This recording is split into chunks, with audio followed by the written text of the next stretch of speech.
ఈ లోకంలో మూడు దుర్లభమైనవి ఉన్నాయి. చూడండి, ఆ దుర్లభమైనవి ఏంటో మనం తెలుసుకుందాం.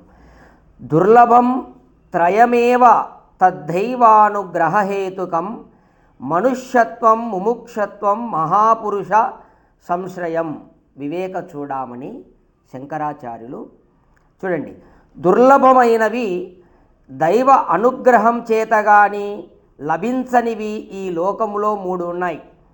ఒకటి మనుష్యుడుగా పుట్టడం, రెండవది మనుష్యుడుగా పుట్టి తనకు మోక్షము కావాలనే కోరిక తపన కలగడం, మూడవది పరమేశ్వర సాక్షాత్కారమును పొంది ఇతరులకు ఆ మార్గము చూపగలిగినటువంటి మహాపురుషుల వద్ద ఆశ్రయము దొరకడం.